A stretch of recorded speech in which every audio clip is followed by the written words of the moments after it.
Henry, if you are on the line, we can unmute. There you are. Thanks a lot, Brittany. Yeah. One of the driving ideas was a result of just some realities that we faced. And that is that we began to realize that across the city of Buffalo, people were engaged in a variety of projects all over the city, but we didn't know where those projects were. There were no geographic representations of projects.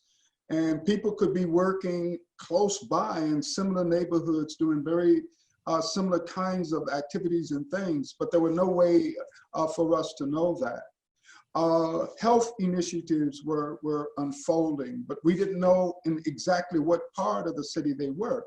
If you met with people, they would tell you, but even there was very little GIS or spatial representation of those locations and places.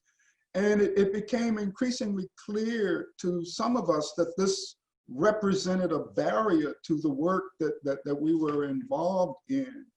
So for example, if you were a researcher and you wanted to do a project on Buffalo's East Side, or even on the West Side, and you wanted to select the site, you couldn't select that site in relationship to other forms and other activities that might be complementary. Or even if you engaged in a particular project in a given location and community, again, it was very difficult to figure out who those partners were.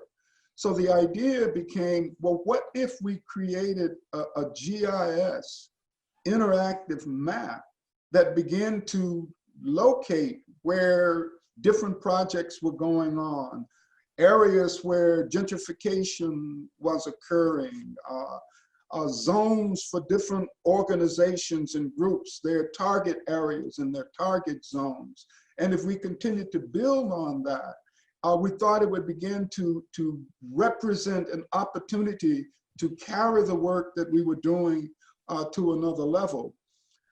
So I talked about this idea and Brittany said, well, we're interested in doing the same kind of thing. And that was the beginning of a partnership. And what you see today represents our first effort at rolling this piece out. And it's a living map. And we will continue to build and develop that map. And it will depend on you. We want people to give us ideas about projects that they have. All we need, where's the geographic location? And we'll do the rest. The other idea was to create an interactive map. Because oftentimes these kinds of activities are located over in a lab and you can't get in touch with it and you have to have a high level of training to be able to use it. So the idea was to create a simple platform where we could generate a highly interactive map where residents down on the ground, activists, policymakers could use this tool in shaping their efforts. And so today you see the rollout of that first effort. Thank you so much, Dr. Taylor.